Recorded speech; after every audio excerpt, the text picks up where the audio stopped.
This week's podcast is presented by GK Calls, Migra Ammunition, Gibraltar Duck Hunters Association, Gibraltar Boatyard, Turtle Box, Gator Decoys, Hunt Proof, Cooler Guard, Pattern Pros, Hodag, and last but not least, I'd like to have a huge shout out to Brian Ellithorpe for all of the support that he does behind the scenes. Now let's get into today's episode. What's going on, everybody? Welcome back to another Great Lakes Outdoors podcast. Trav and I are sitting here. Before we start this podcast, big shout out to Gibraltar Duck Hunters Association, the sponsor of this podcast. And again, we said it in the last podcast, they're doing a youth event coming up September. I don't know. I think it's the third weekend of September, whatever weekend that is. Bring your kids out, sign your kids up. They get a bunch of free stuff. It'd be awesome. It'll be a good time. But Trav, what's going on, man? Just recovering from a long 4th of July weekend. You have too many to drink? I mean, not even that. Just was a lot going on. I think I called you like 3 times in one day trying to figure out a boat issue that still hasn't been resolved. I took a nice drive out to the lake this afternoon to put the part in, and it was not the right part. So, I thought you guys got like the part number and everything. Not my show. So they said they got the part. So I went out to go put the part in, and yeah, it was not the right part. So I told Dougie from Kentucky, I said, take this part right here, take it to a Yamaha dealer and say, this is the part I need. Can you get me one of these, please? So we will see what happens. I mean, it's got to be. When you first called me, I was a little nervous. I mean, Jake just changed his out. I changed mine out last year. And we've been dealing with a bunch of boat problems ourselves over here. Especially with the 4th of July weekend. You know, we obviously don't want to be boatless, especially with how hot it was too. Yeah, it sucked because both pontoon boats were down. And thankfully, Doug, one of his buddies, was trying to get rid of a fishing boat, and so they dropped it off at the cottage, hoping to get Dougie to buy it. But I was the voice of reason and said, Dougie, you don't need this boat. So when you have 2 boats that aren't working currently, why do you need a third? Well, I will say, I feel like tillers are the way to go. I'm a tiller guy. Everything we do on the boat, like my dad has a side console boat. But there's something about a tiller I like a lot more than, I mean, pontoons are nice, obviously, in your guys' instance, to have it on the private lake, or it's public lake, ain't it? Public lake, yeah. Yeah, so to have it out there and to take a bunch of people out, obviously nice, but just to get out there on the water and cruise around for a little bit and fish, I mean, tillers are the way to go. Yeah, I mean that's what it was. What they dropped off was with a tiller on the back, and I've only driven them a handful of times, and Dougie I don't think had ever driven one before. So my advice to him was, yes, it's got a bunch of nice bells and whistles, but take the money that you would spend to buy this boat and put it on one of your pontoon boats. You know, put the foot pedal on there with the trolling motor, put the graph on it. You know, do that stuff, because if you're gonna take it and go and jump from lake to lake, like this would be what you'd want to get, right? But if you're just gonna keep it on this lake and just fish and leisurely out on the lake, like a pontoon boat's a good option for you. I mean, in that instance, I mean, you guys could literally, what size was that boat? It was 19. I mean, in reality, you guys could get away with a 14-footer, and you know what I mean. Just take the driver and somebody else out there. I mean. And you're set. You know, it's not like you guys are going to deal with some big waves or anything. Well, I had Dougie at the helm, and we decided to go straight across the middle of the lake with 4 or 5 speedboats out on the lake. Let's just say I thought we weren't going to be making it to the land. Well, I mean, it could be worse. I mean, people are absolutely crazy on the 4th of July, right? I mean, every year we go out to the island and hang out. We have a big group of us that hang out. I mean, mainly all summer, but people come from out of town and everything. And the 4th of July, for whatever reason, for the life of me, I can't figure it out. People will kayak across the middle of the Detroit River and try to get to the islands.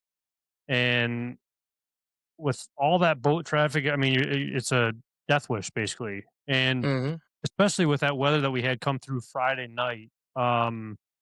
I believe there was one. Let me think about it. There was one pontoon that flipped, and I think it had 10 people on it.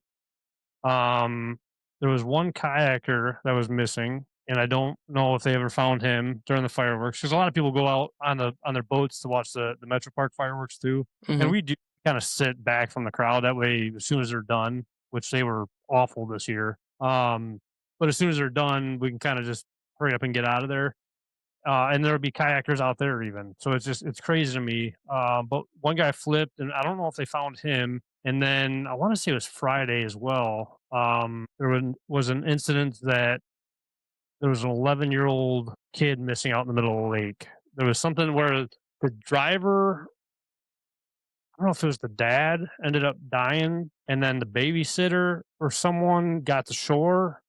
And they found the boat out in the middle of the lake, and I don't know. It was just, Like capsized? I believe so. I don't know too much about it. I just remember there was, the lifeguard out there, or the Coast Guard out there, and they were grid searching, and I don't know if they were successful or not. But people just take the river for granted this time of year, man. It's hot out. People want to get out there. I know, but it's just not worth it. I mean, and they mix alcohol and Right. drugs and maybe people that aren't very experienced with watercrafts. Like it's just not a great combo. No, Like not even be out on the lake for maybe 2 hours this weekend because of the boat issues. Like we almost got hit twice because people are yeah, just idiots. Like they have a fast boat and they don't look. And yeah. yeah, Especially so I'd your rather lake stay on too. shore. What's that? I mean, especially the lake that you guys are on, it's really not. I mean, it's a big size lake. Don't get me wrong, but it's not that big for speedboats or anything. Mm-mm. I, No, and when we were like out this there, weekend. I mean that this weekend I probably counted 4 or 5 speedboats going around with someone on the back of them. So it's and yeah. that's the scariest part too. I mean, we were. I think it was Wednesday. We were working on Jake's boat, and we took a ride out, and there was people. What is it called? Going behind the boat. I'm drawing a blank. Like Uh, tubing or skiing tubing. or surf They're tubing out in wave the middle of surfing. the river. And it's like, like, you guys know you're in the middle of the channel where all the boats come through at. If someone goes under and the driver's not paying attention, like of another vessel, boat, whatever you want to call it, behind you guys, I mean, I don't know. People just aren't smart out there, man. And it happens every year. Every year it happens. They're probably driving without a spotter either. Like because usually when there's tubing, there's the driver, there's a spotter, and then the person tubing. And the amount of times I see people out there just tubing with just the person driving and someone behind the back of the boat, it's yeah, It's not good. It's no. not good. That's why we had the boat parade the week before. And then my boat got stuck in reverse. So Jake and I pulled it and then worked on it for like 6 hours. And then it ended up being just a linkage that was, I don't know how it came undone. Like it got loosened up, so it wasn't throwing it in reverse, and it was acting up. The boat is, I don't know how it survived this long, especially the motor. Hmm. I've run this thing through hell, and for an outboard, it's been beat up pretty good, and I don't know how it's lasted this long. I mean, knock on wood, but dealt with that. And then Jake's battery went out, and then on the fourth, he got in the boat, and it wouldn't start up. And I'm not saying any names, but whoever put the battery in didn't tighten up the lugs on it, and it wouldn't start again. So he was freaking out about it, and it was just thankfully the lugs. But I won't See mention that. that's just like with the boat. Like I have like thankfully Jake knows what he's doing, and like I called you thinking you kind of knew what you're doing, but you're like, here, talk to Jake. He's he knows his stuff, but that's probably just because he's had to work on every single piece of his boat. I mean, the only reason why I know even a quarter of the stuff that I do, or more than a quarter, like all the stuff that I know is pretty much from Jake, honestly. And like he helped me take out the lower unit was last year, I think it was, or 2 years ago, whatever it was. And I learned a lot then. And then when we were taking all the foam out of my boat is when it was. And then doing it this time and just kind of understanding. It's like anything else though in reality. Once you kind of simplify it and not kind of panic type thing, you're all right. Well, that's what like after like pulling it apart and stuff, it's like a super easy fix with the water pump. Like it's a couple seals and a rubber wheel. Like it's like not very much to it besides taking out 4-5 bolts and Yeah, just yeah, having some type of common sense. right. It does look like the filter from Finding Nemo, though. Did you kind of understand when you seen it? Yeah. Yes, I did. I wasn't dumb when I said that. I mean, it's a stretch, but yes, I get where you're. Well, sometimes we got to dumb it down for each other to understand. You can't hide. Is that how Jake explained it to you when he was like, "Take your water pump out," and you're like, Finding Nemo, Kyle? No, Yeah, the water pump in yeah, Finding Nemo. he drew it in crayon for me. Oh, It was the edible crayons, weren't it? yeah, the scratch and sniff crayons. There was like a little like present afterwards after he drew it all out for me. Just scratched it Yeah. and it's solid. It was solid. I seen you were doing some food plot. Was that today? Some food plots? Yeah, I mean, it was pretty much me wasting time today. I mean, there's not much I can do right now with the swamp being too wet and really no rain in the forecast until this weekend. So it's gonna be too dry to plant my one, and then the one in the back is gonna be too wet, for the next 4 or 5 days. And it's like just a repeating cycle with going Yeah. on. But I tilled up a couple of my plots, getting ready to go, and we'll see if I can have time this weekend before Connor's birthday party this weekend. So. I know you talked about millet for the duck in the wet location wise. Uh, what else are you planning on planting? So, I mean, I got a sugar beet mix that's got sugar beets and turnips in it, and then I have like a green machine, which is just like your like peas and oats and rye and stuff like that. Just I was gonna do like a kind of like a mix in the beets, the sugar beets and the turnips with like that green machine, and then having the middle part of the area there where it gets really wet is going to be where I'm going to put the duck stuff at. So we'll see. It was pretty wet out there. If it stays like this, might get some ducks in there. We'll see. That'd be cool for sure. For sure, it'd be hard to kind of go after those deer with duck hunting in the same wood. But I almost feel like, I mean, call me crazy, but I also feel like a lot of people feel the same way. The deer hunting, like I should say, the duck hunting, it almost seems like it doesn't even phase waterfowl or the deer. Like when you're duck hunting, it's almost like they know. Yeah, I mean, like you can walking back in public, like we do a lot for ducks. Is like you'll walk on a ton of deer, or you'll be sitting there BSing with the heater going and no scent eliminators on. You'll have deer come walking by. If you have been quiet for a little bit and no ducks been flying through, no shooting, like you'll get deer walking through. They'll Yeah, know something's wrong.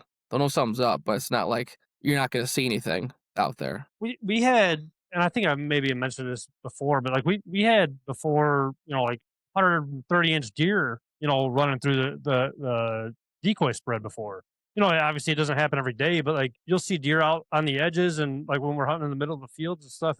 And same with turkey season, even like you have deer walk right up next to you. I literally think the deer like just know, and same with the turkeys, like they just know when it's like they're being hunted. Yeah. Like, I mean, especially early season for geese, I've had a ton of deer come through. Not like right into my spreads, but they'll come out close enough to where you could, Check if it you out. had a bow and arrow or a gun, you could shoot them, and Yeah. then like turkey season this year, I feel like I've seen so many bucks. Like I was worried this year I wasn't gonna have any really good deer on camera, and then like my second sit during turkey season, I had like a batch group of 4 bucks come run up. I mean, I'm like, what the heck is this? Stupid. That's a I don't know. It's a crazy thing. And then another thing is too, like the camera, like the trail cameras wise. Hmm. During the summertime, which granted, like lately, maybe the last week or so. Today I actually picked up in like the buck activity again. But the last week or so, I've had like no deer on camera. I mean, it's been 100 degrees, obviously, so it's been they haven't been moving much at all. But then come during season, I feel like they're so honed into the cameras and like the spots and stuff where they won't even go near where a camera is like located at. I mean, like I know a lot of people, and it might be some of it for like public land and stuff like that. But a lot of guys will put their cameras up in trees, like Hmm. like how I have mine probably can't see my fingers. Like 3 or 4 feet off the ground because it's just like the way that the way it shoots. And like some guys, I know like you have it more kind of waist high, and then some guys will have them mounted up in a tree facing down, Yeah. to get like a more of a groundward shot of it. So. Don't. I think it helps changing it up for sure. Moving trees, changing Yeah, heights, all that kind of stuff. I would agree. I mean, most of mine, depending on like I got the battery packs now, like the 12-volt batteries with the Mhm. solar panels on it. So as long as that cord reaches, I'll get it up as high as I can. So most of mine, I'd say probably about chest like head height wise for my Yeah. camera. Um, And Because you're using what, Moultries or Cuttybacks? Moultries. Moultries, and do Yep. those solar panels work pretty good? The battery pack ones I have, they're not Moultries, they're off brand. I got them from like Sportsman's Warehouse, I think it was. Yeah, they seem like to be working really good. The Moultrie one that I have, I'm actually not even using it right now, but I mean, it seemed to be okay. But it's hard just to kind of, if you're using solar, it's going to be hard just to kind of face it towards the sun and make sure you get all the light you possibly can, but also having it in a good spot. Unless you have it like on a pole out in the middle of the field or whatever it may be, just separate from like the tree line or, that aspect. But then you're also dealing with, the angle wise, if you have it on a pole, you're looking straight instead of downwards. Where I have like I'll put a stick behind mine to get the right angle facing down. Yeah. Yeah, I've always been leery of those solar panels. I know, like, with Spy Points and stuff, it seems like those have such a bad review with the solar panels on top that are already kind of mounted, fixed on there. So I was Mhm. always curious about what other cameras are like with those. Yeah, I mean, I haven't really had a problem with them. They've been out for what, almost 2 months now. I'd say maybe month and a half, and I haven't really had a problem. The only thing that I don't like, and I don't know if it's with all cameras or just the Moultries, with the battery packs that I have, that are the off-brand, I can't see the actual percentage of what the battery is. Now, the Moultrie solar panel, I could see what percentage it was, and I could see it fluctuating, like when the panel was actually recharging the battery that was inside of it, which has got to be Mhm. a battery pack inside, obviously. Which was nice to be able to just kind of see if it was getting low. You'd be able to just go out there and change it. Obviously, I mean, you shouldn't need to in reality, but it just kind of sucks not being able to see it, I guess. Do you notice with those solar panel when it hooks up, do you notice the battery like draining faster because of it being kind of more of a self-reliant on getting that solar power to recharge those batteries, or Well, does it seem like that? the solar panel is recharging the 12-volt battery, so the camera's running off of the 12 volts. Um, but so the 12 volts already charged. I mean, it'll last. A lot of the time, I think Ben was actually the one that told me about it. When he came over and hunted last year, we actually went Mm, out and changed some batteries out, and he was like, just get a old like plastic ammo can from Ace or something, and put a 12-volt battery and some I don't know, something around it so it keeps it somewhat warm, some insulation, and it'll last you all year long. I mean, already those batteries are going to last you a long time. yeah. So Yeah, I don't know. I mean, I don't it's tough for me to go to something like that when my batteries, it seems like I just go get them from, like, Costco or Sam's Club. It seems to last me dang near the whole season as is, you know? Yeah, I mean, if it is great, you know what I mean, great. But for me, I was having some problems with it. Obviously, the more pictures it takes, the faster it's going to drain. But Yeah, I just yeah, don't see deer, I guess is what the issue is. I was just having problems going out there so much, But that was the biggest problem for me, just putting more scent than I really needed to or wanted to per se. Yeah. So I Yeah, don't well, I know. mean, like, I guess, like, for me, if I have the battery getting somewhat low, like, I'll have batteries in my backpack, so if I'm going out hunting that stand, instead of me having to make a separate trip out to put batteries in, I'll just change them on my hunt on the way out, so I'm not traveling in extra to throw batteries out or do whatever. Well, the one spot that I really wanted to get him out early this year was the woods where that big one was living last year, like kind of by where we hung that stand up out Mhm. like in that tree line.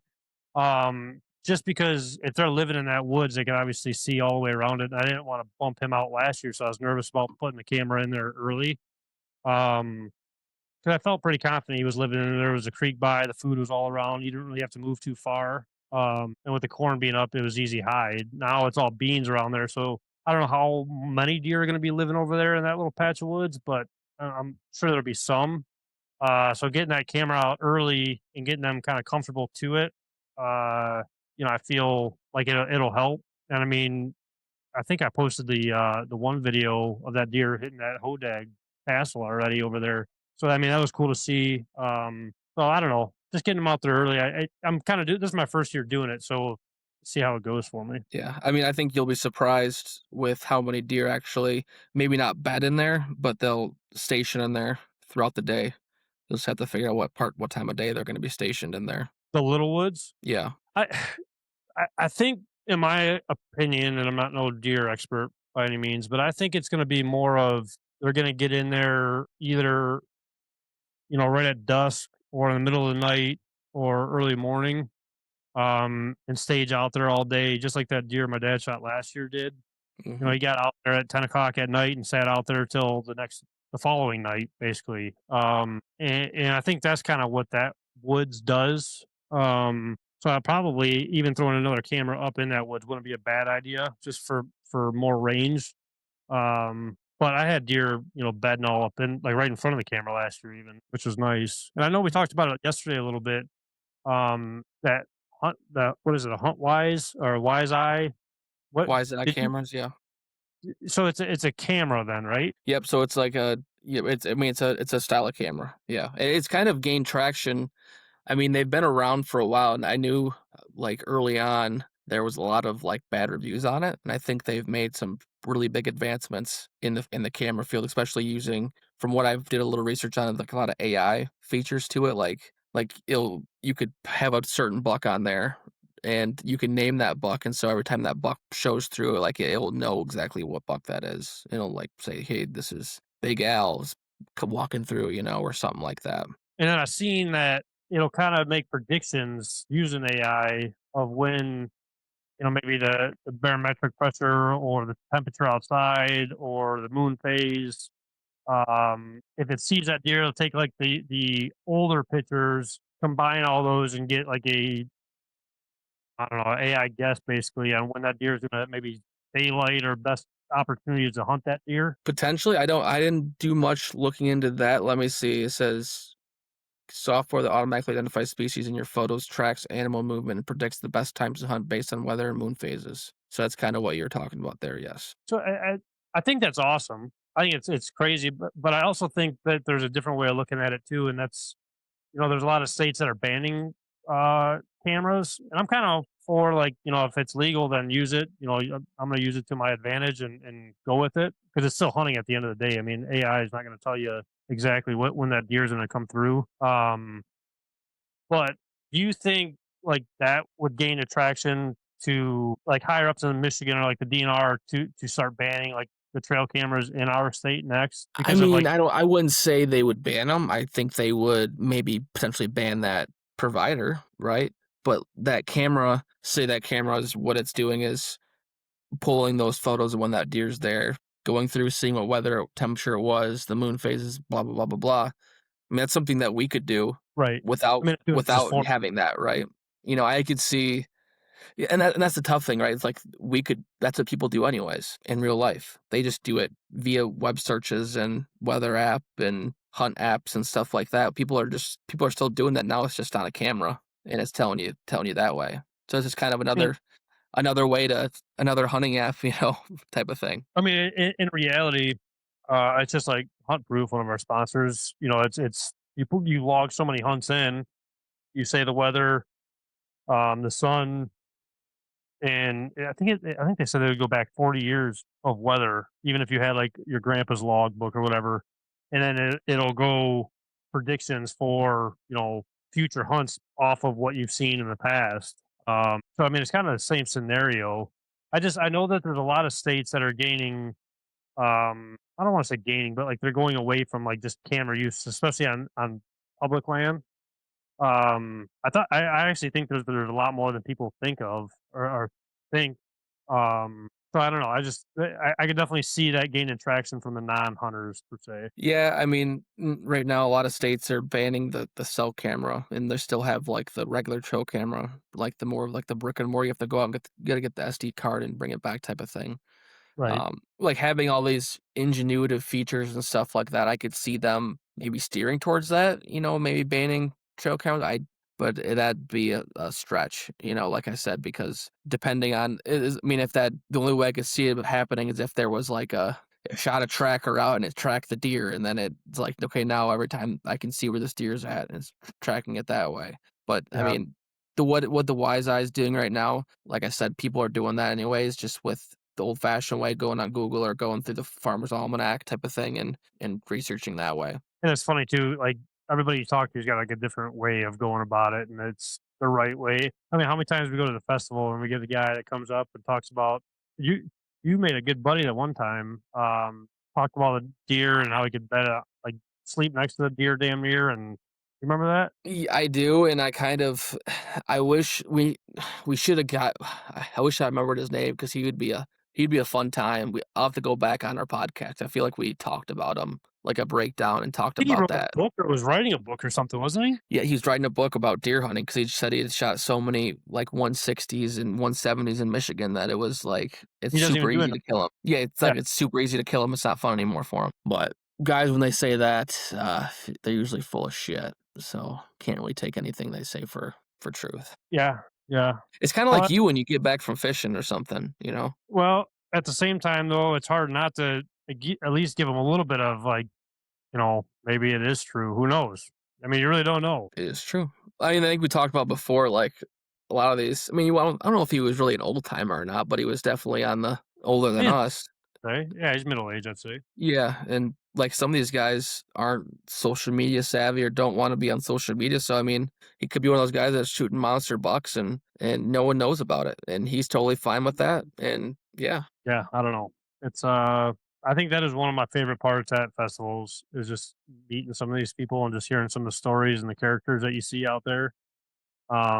Especially being like with the GK booth and everything and people coming up and I don't know. It's just I personally love doing festivals, honestly. I mean, because that's one of the reasons why we did it, right? Is to connect with like-minded individuals and hear their stories. And my favorite thing is one of my favorite things about being at the booth because I'm not a very good duck or goose caller, and getting some of those guys that come up and can't really blow a call, or they say they can really blow a call and they really can't blow a call. So just being on those two tail ends of like one like that, I can relate to those people that are very call shy, right? Because that's a real thing, and that's something that I struggled pretty heavy with early on with like the hunting in bigger groups and stuff like that. So just kind of giving them the pointers, or just trying to help them through that. You did pretty good for the youth calling seminar there. I think you hated me for Yeah. about a week after, but What's that? you hated me for about a week after, but I it's still all right. hate I still hate you for it. All right. We got to figure out who. Maybe we'll have Jake do it this year. I think you're up. I think you're up Oh, again. I already did it. We'll have Jake do it. We'll have my dad do it. Yeah. Might not be a bad thing. I think I don't know your about dad. having- I think your dad would be really good. I know he's listening because he texted me the other day and asked me about some things that were going on with the podcast. So Ray, you're up next. So. Yeah, it'd be a good time. Let's take a quick breather from the action. Let's talk promos. Grab 25% off Huntproof with code GREATHP25. Save 20% off Cooler Guard using code GLO. You can take 15% off your order from Hodag using code Great Lakes. And take 10% off Pattern Pros using code Great Lakes 10. Now back to the show. I'm looking forward to this year, though. I really am. And to be honest with you, I still have like a lot of call. Like I'm still call shy. Honestly, a lot of the time, like I still like. I wouldn't say I'm a great caller. I feel like I'm a well-rounded caller, but I still get call shy around like competition call. No, I don't want to say competition callers, but people that are confident enough in themselves that can blow in competition. I mean, like, I think maybe. You mean like say like when what's the one call? Is it Scott? Rumble. Yeah. Yeah. Like I feel like that's where maybe you might get a little call shy. Maybe with like someone who has like more like more of history behind his name in the calling game, maybe. But Yeah, like you're a pretty confident guy when it comes to blowing the call and type of stuff. even like during hunts, though, when I have people out for like the first time, or like people coming out from like other states or whatever it may be, and let's say a group of birds flare off of us or whatever, just because someone's face is poking out, I'm sitting at the end of the blind, like, man, I hope they don't think it's like me, or wondering like if I don't know what I'm doing or whatever, because sometimes I don't. I mean, I'm learning as I go, obviously, but it's just one of those things where over the years for waterfowl and especially with like the deer hunting aspect coming from like last year, or even a few years back now, the deer hunting was kind of like my getaway from like the crowd wise and just kind of getting to myself and relaxing a little bit more. And waterfowl was always so I don't know, like nerve wracking, I guess, like hoping that everybody has a good time and stuff. And now I'm leaning more towards just if they don't enjoy it, then it's on them for not enjoying like just hunting at the end of the day. And I like you only could do what you can to get people in front of birds, and it's not your fault if they don't cooperate that day. It's day to day. I remember when combat came in, we had a huge feed lined up, and they didn't fly at all in the morning, and then so I'm kind of getting nervous. They come all the way up from the Carolinas, and they all flew at once that night. I mean, nothing I could do about it.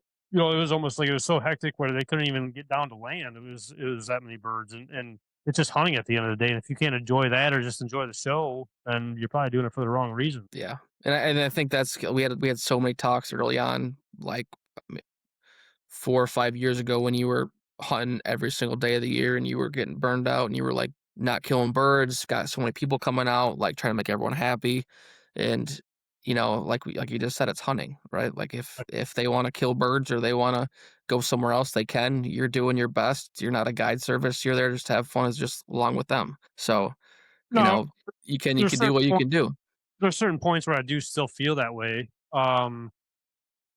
Or the hardest part I feel like for me personally is like when I feel like there's opportunities for us wise as a group or just to show other people what we have and how good like the state can be, I guess. And have somebody with a big platform coming out and I don't know, just showing them, I guess, a good time and not being able to have birds even to just, I don't want to have them sit out in the middle of a field. But I think a thing with me saying that, a thing that a lot of people have to understand is people might have a big platform, but just because they have a big platform doesn't mean they're just not human. I mean, everybody's just a regular guy or girl at the end of the day that started in the same boat.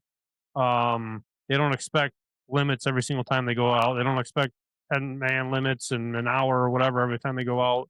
They just want good company. And like I said though, too, yes, there are amazing people in the hunting industry, but the ones that aren't so nice or amazing, I guess, just kind of avoid those kind of people. I mean, there's no sense of like the headache of it all. Just find the group of people that you fit in with and go with it. You know what I mean? Yeah.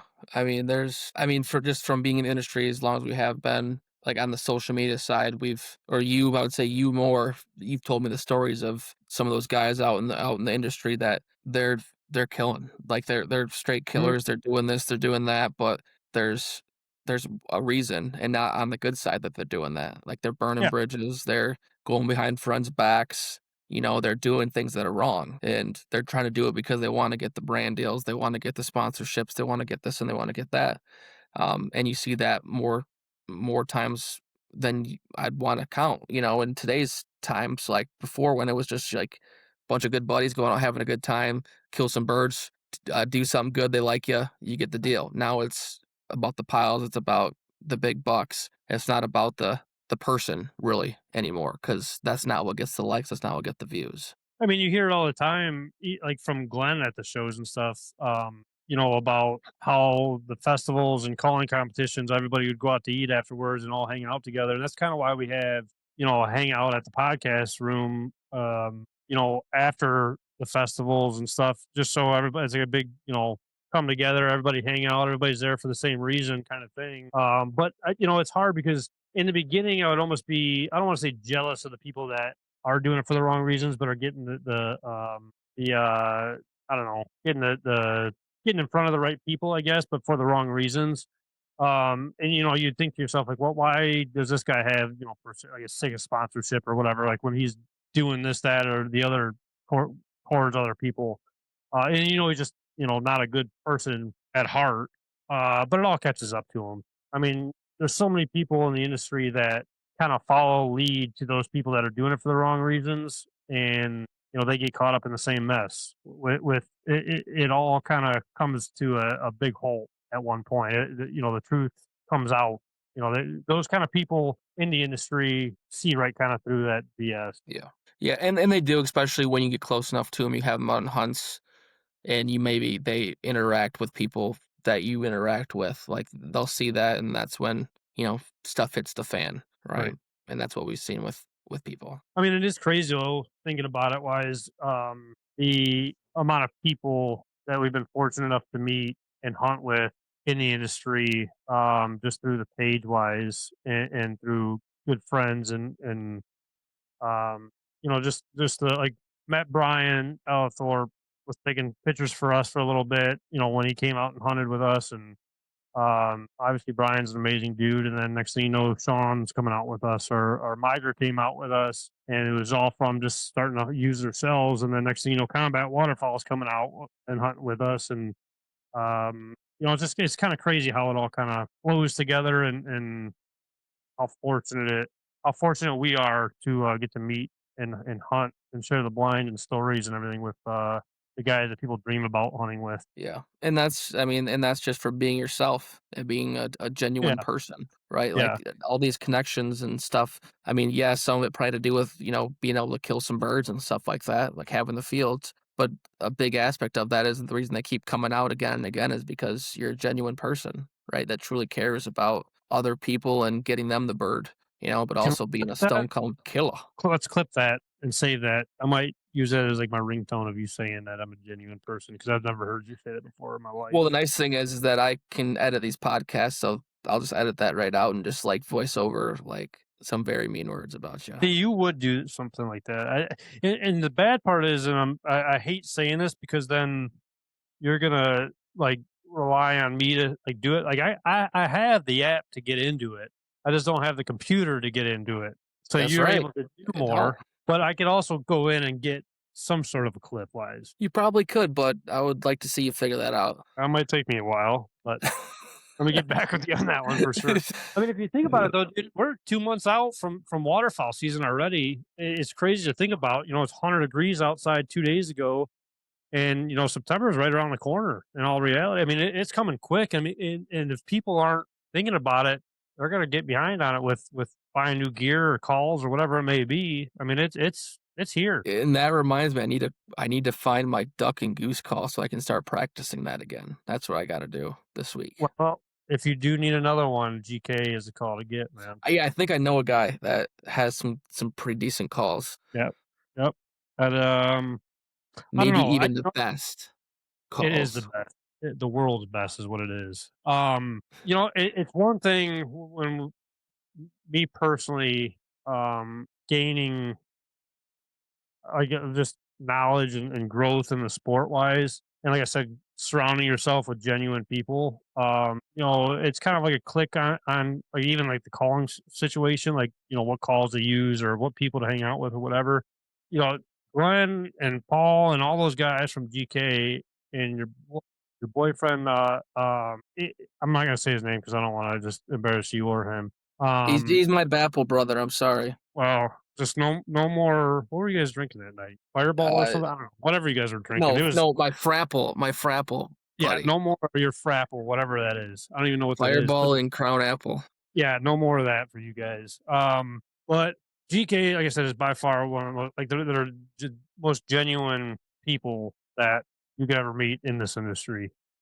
Um, and I'm glad you're running their calls and know those guys. I guess I don't know. I just like I said, there's so many clicks in this industry. It's nuts. Yeah, I mean, and what's nice is being a part of this page is like me being kind of the person I am. I probably would never have made any of these connections, and so having someone that's a little bit more outgoing to be able to make the connection to someone like Glenn or the guys over at Hunt Proof or the guys over with doesn't matter, like making all those connections and stuff to be able to run those products, meet those people, have them on the podcast, get to know their backstories, Yeah. and create a relationship. It's awesome. Yeah, no, it's very fortunate.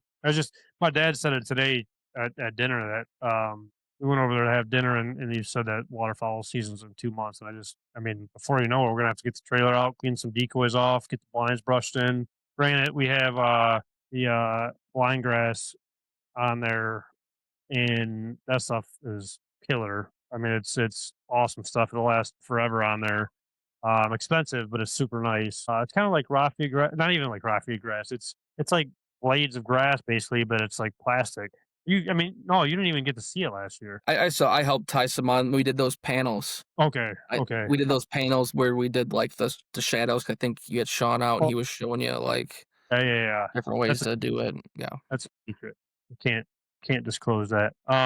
But that stuff's just awesome. So I mean, we probably won't have that much more brushing in. I mean, pretty soon we'll be hitting the roads and kind of seeing what we got. To be honest with you, I mean, early season might be a little tough this year, but um, once all the corn comes down, the beans come down. Hopefully, it's game on. Yeah. I mean, like if with this weather we've had this summer with how wet it is, I'm really excited to get up to my parents and hunt those ponds because they've been loaded with birds.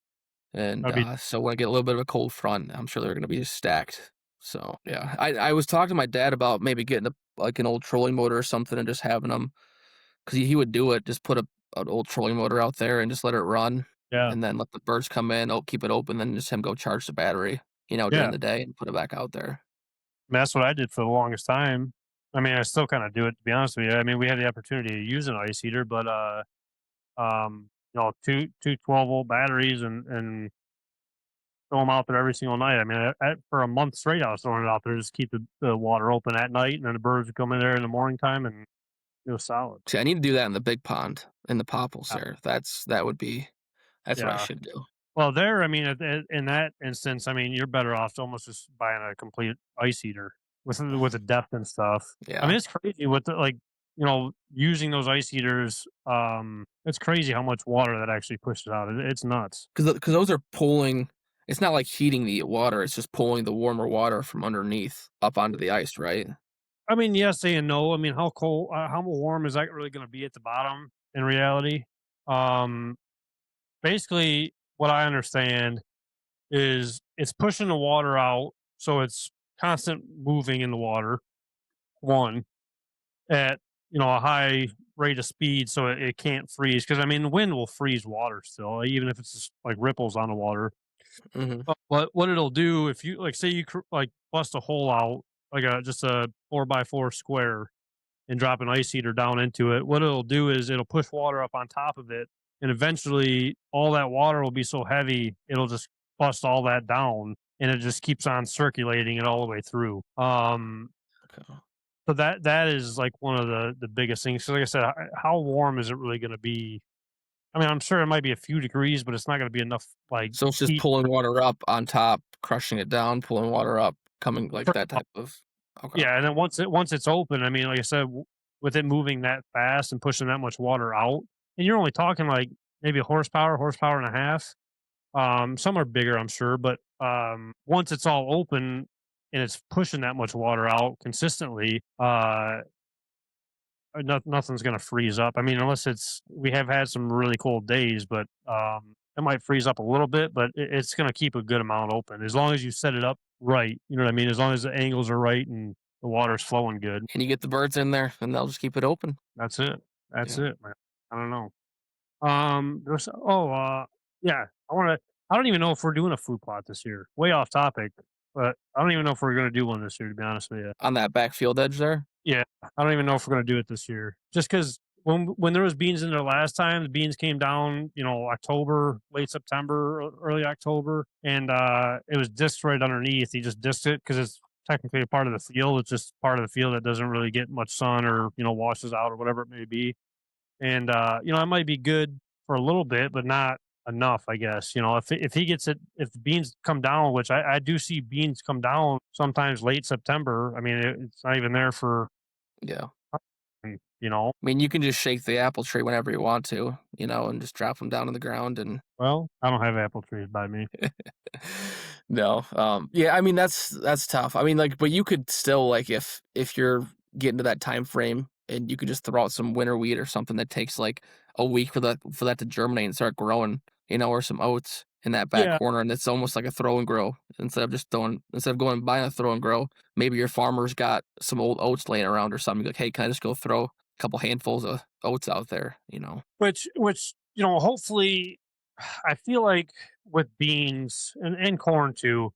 Even when it is this, like usually we get kind of like a warm front, like maybe late October or um early November-ish kind of thing. We get a little bit of a warm up and some green starts popping up in those bean fields. I feel like, or from what I've seen, and them deer just go crazy after that.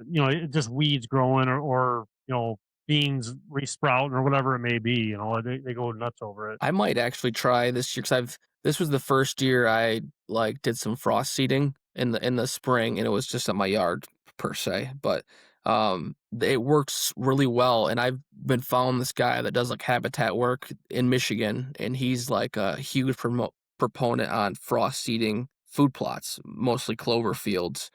And I have my one clover field out back, and I'm gonna try it this year and see if it works in the fall. Um, because It's not he like dies on that hill about frost seeding and shows like before and after pictures and stuff like that. He does majority of it in the like after like when the snow's starting to thaw and stuff like that. But he does do some in the fall, and so that might help get some more deer in there with that fresh sprouts coming up with clover. I'm not sure, but Yeah. I mean, like I I'm said, gonna it's try it. not gonna hurt. I feel like you're getting to the point now with your property. You're kind of getting more of a like established like ground to it, where you're starting to understand it more, and kind of you're slowly but surely building up your property like you want it. I guess like I said, slowly but surely. Yeah, I mean, for me, the biggest thing is being able to maximize my property the way I want it to. Now that I've got the equipment, some areas broken open for food plots, now I can start to kind of put Right. all the stuff in my head out into the field. And the big thing for me is not to just go out and do it and then go, shoot, I didn't think about it well enough because now I have to do this or do that. So it's kind of trying to hone in on one area of the property, get that going the way I want it to go, and then kind of slowly start to work myself, through Section it. by section, year by year, slowly working into it. I mean, your Yeah. dad's it wasn't built overnight, obviously. No, my dad's property was an open field. Yep. I mean, if you remember being out there, like with all the pines and stuff like that, there was Yeah. years and years of pine plantings, thousands and thousands of trees. You know, like there's a lot of work that goes into making it a really good habitat. I mean, I remember I was amazed by like the blind that was kind of sitting on the hardwoods and then the pines on the side with the food plot in the middle. Hmm. Uh, I mean, I think from if I remember correctly, with even your property wise, like with just how thick it is in there, would be like one of my personal things. I guess I'd look at. Yeah, like that's kind of one of the like with my plantings this year with some pines and stuff that majority of them survived, thankfully. No fires. Phew. That's, yeah, Um I mean, the other one was in September, yeah, yep. Yeah. so But that's it's awesome. like being thick during the summertime and the deer wanting to be in there, but then once the leaves drop, the snow hits, you can see from one end of the property to the other. So Right, that's kind of what I'm trying to tackle now is to keep that thickness in there year round and not just being it, 8 months out of the year. right. Yeah, that makes sense. That makes sense. Well, I don't know. It's all going to be here before you know it. In reality, waterfowl season, deer season. Has there been any updates on like Michigan deer hunting at all? Nothing since we last talked. I mean, there's still I mean, it's still like there's been nothing that's changed for this year, right? Like everything's still the same. So I mean, there's still a little bit of a runway before it actually would go into effect. So I With mean, with things the could change. What's numbers that? wise, with the numbers wise, obviously, like the rifle line is going to be different this year and stuff. But Yeah, yeah, like the deer side of things, like the 1 buck and stuff like that. That's not till next year. So there's still a little right, bit of runway on that to right, where that could change potentially if people get all bent out of shape, but I hopefully, gotcha. hopefully not. Yeah, hopefully not. I mean, I think they won't once they see progress. In my opinion, once people I start mean, seeing the shoot, numbers. I get to shoot 2 bucks anyways, so I'll shoot my doe and get my second buck tag. Well, I didn't know if that was for sure thing yet. I mean, as of right now, yeah, it's gonna happen. Oh, I didn't know that. I just don't agree with that. I don't Yeah, know. It is. It is. It is what it is. Well, like we said in the beginning of the podcast, GDHH brought the Duck Hunters Association, having the youth event, having hot dogs, chips, you name it for the kids. You take your kids out in the morning time. You come back under the tent, have a couple seminars going on, get a bunch of decoys, calls from GK. I think they're doing duck and goose calls this year, which would be awesome. pretty sweet. Bunch, bunch of free stuff. I mean, literally anything you need, lanyards, blind bags, cases. I mean, they really hook it up for the kids. So if you are interested to have a kid that is at hunting age, I mean, no newborn babies showing up and getting a bunch of free stuff, but you know, able to hunt and get out there, make sure you get them signed up. I think last year they only signed up 50, so make sure you do it quick. A big shout out to those guys, and what they do for the youth around the community is pretty awesome. So until next time, maybe Trav will be all sweated out of beer and whatever kind of drink that him and Jack drank that one night. But appreciate everybody tuning in on this podcast, and we'll catch you on the next one.